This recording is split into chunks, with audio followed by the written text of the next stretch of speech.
نفتتح أعمال الجلسة الاستثنائية لەگەڵ نزیکبوونەوە لەوادەی یەکەمین کۆبوونەوەی خولی نوێی پەرلەمان وەک پیشەی هەمیشەیان شەڕی پارتیوێکێتی لەسەر پۆست و ئیمتیازاتەکانی بەغداد دەستی پێکردەوە.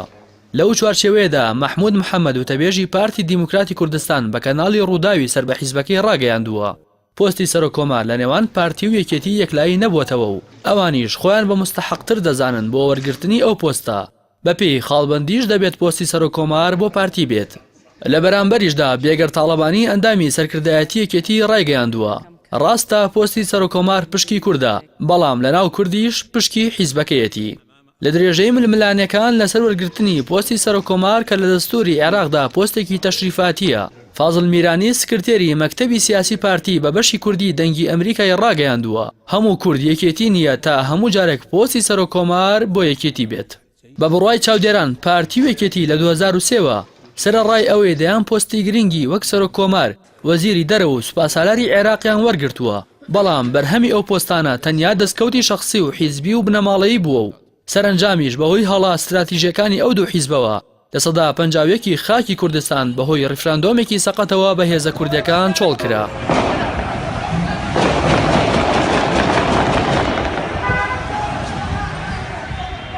لە ئێستادا چوار لایەنی سەرەکی هەرێمی کوردستان ڕایانگەیاندووە بە پاکێجی تایبەت و سربەخۆ و جیاواز لە یەکێتی و پارتی بەشداری گفتوگۆکانی پێکهێنانی حکوومەتی ئایندەی عێراق دەکەن. لە نێو ئەو چوار لایەنەشدا کۆمەڵی ئیسلامی کوردستان هەمیشە لە پێناو بەرژەوەندیە باڵاکانی گەلی کورد باجی بە بەرژەوەندیە حیزبیەکانی داوە و چاوپۆشی لە پۆست و ئیمتیازاتەکانی کردووە. ساڵی 2014 لە کاتی دابەشکردنی پۆستەکانی بەغداد لە نێوان لایەنە کوردستانیەکان ئەگەر چاوپۆشی کۆمەڵی ئیسلامی نەبووایە لە مافەکانی خۆی ئەوە نزیک بوو هاوپەیمانەتی لایەنە کوردەکان هەڵبوەشێتەوە.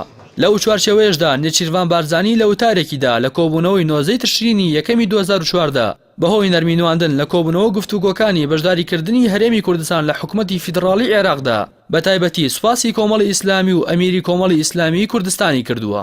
نەرمینواندن و چاوپۆشی کۆمەڵی ئیسلامی لە بەرژەوەندی و مافە حیزبیەکانی لە 2014 لە کاتێکدا بوو. لە کابینەی دووەمی حکوومەتەکەی نوری مالیکی لە 2010 وەزیری دەوڵەتی عێراق کە لە پشکی کۆمەڵی ئیسلامی کوردستان بوو لە ئەنجامی کەمکردنەوەی وەزارەتەکان هەڵوەشایەوە و کۆمەڵی ئیسلامیش داوای هیچ قەرەبوویەک و وەرگرتنەوەی هیچ پۆستێکی نەکرد. بە بڕوای چاودێران مافەکانی گەلی کورد بە هێزگەلێک بەدی نایەت کە بەرژەوەندیە تایبەتی و حیزبیەکانیان خستوەتە پێشی بەرژەوەندیە نیشتیمانی و نەتەوەییەکان.